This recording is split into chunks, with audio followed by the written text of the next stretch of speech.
right, Kayla dear, what are your thoughts on having multiple submissives, especially for a dom sub married couple? So I have questions.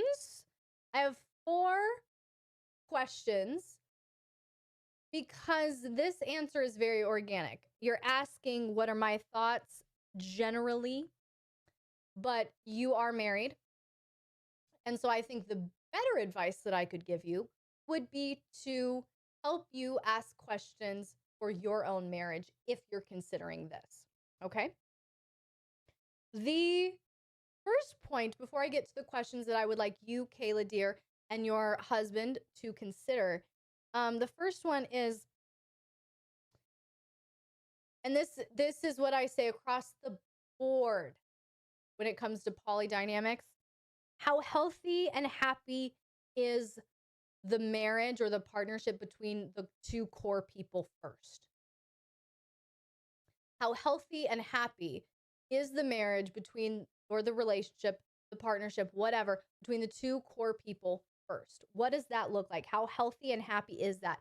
And I say that because poly should never be the proposed problem solver. It's unfair to everyone involved.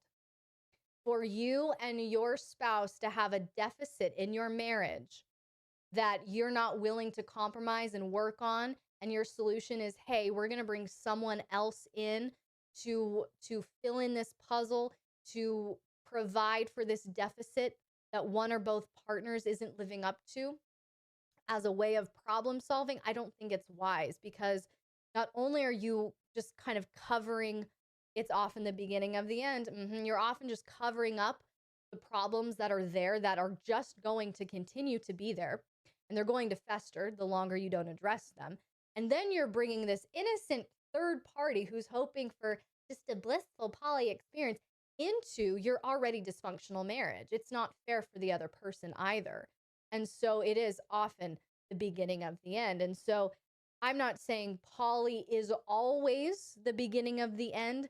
I'm saying poly as a solution to pre-existing problems often creates more problems. So that's the first thing. If one partner in the marriage doesn't feel like they're getting enough sex, that's not where you go, oh, so we need to bring in another partner. No, that's when you and your partner need to negotiate your expectations around intimacy and sex. Renegotiate, communicate, compromise. So I think the healthiest way to welcome in a poly partner or introduce a poly dynamic is when everyone is feeling happy and secure. When that marriage is strong, both partners feel like we got each other, we're secure, we're stable, our needs are met. There's not this deficit that we're using a third or fourth party to fill. That's a really unfair expectation to these other people that you want to bring in, because they're not a person deserving of love and connection at that point.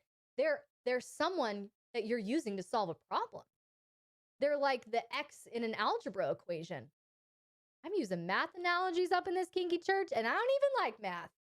Take inventory. Like if one or both of you feels like you're not getting your needs met in this marriage, Kayla dear, and your partner, that's not when you go, maybe we should bring in another person. No, that's when you stop and go, we need to fix us. Sorry, Mike. We need to fix us first. And when we're healthy and when we're both getting our needs met and we feel stable, then we can talk about how another person could just make this better.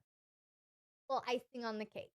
All right. Kayla dear, and your dominant, your husband, if you are considering this for your own marriage, these are the questions I want you to get really specific about for yourselves. Answer these for yourselves.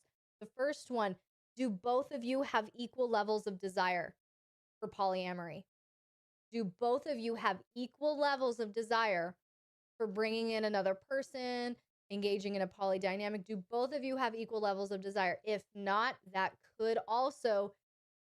incongruency can be a big gateway to insecurity. Okay, so keep that in mind. Second question, do both partners share the same vision or goal? Or poly play, for another partner, or that kind of dynamic? Do do both partners share the same vision or goals? Again, both need to want it for it to work, and any incongruency can really be a gateway to insecurity when we're talking about polydynamics, okay? Incongruency can be a gateway. One of my note takers better be writing this down and pop it in the goddess quotes, because this is key, and this is what I've seen. Incongruency can be a gateway to insecurity and polydynamics, because what happens when both partners are congruent, we're like this, right? Right? We fit together. When the core couple is incongruent, so we should be like this, right? Right?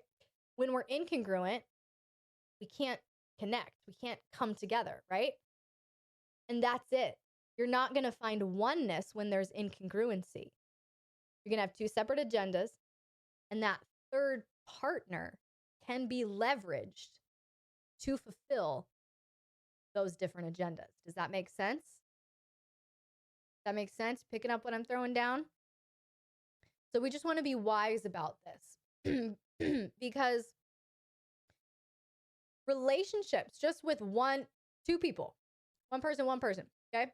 Already difficult enough. A marriage, already difficult enough. You want to talk about adding a third person in? A fourth person in? The more people you try to bring into your inner circle, your core intimate connect, the healthier everyone has to be. The healthier everyone has to be. So, 1, do both partners have equal levels of desire? 2, do both partners share the same vision or goal? 3, how will time, money, and energy be allocated? This is a big one. How will time, money, and energy be allocated? Okay?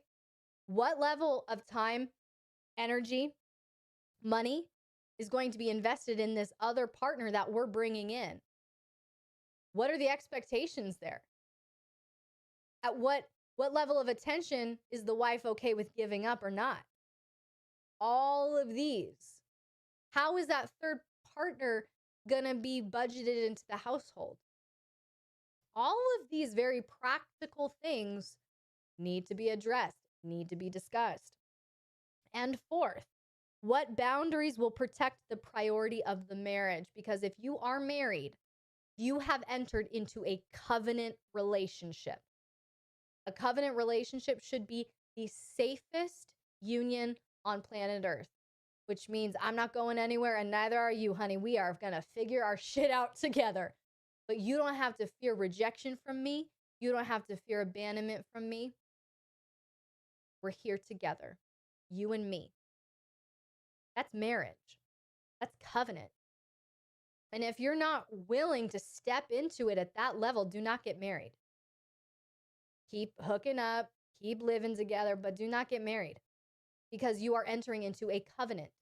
And that covenant should be complete priority. And so if you're bringing in a third, fourth, fifth, whatever partners, you need to discuss what boundaries will protect the priority of the marriage. We're not just talking about a dominant and submissive who aren't married. Yeah, that's very intimate, but it's not a covenant relationship. You can make it a covenant relationship, but by definition, marriage is a covenant relationship. So how are you what boundaries are you going to put in place to make sure that both husband and wife feel like our union, our covenant is prioritized and protected as top priority? That's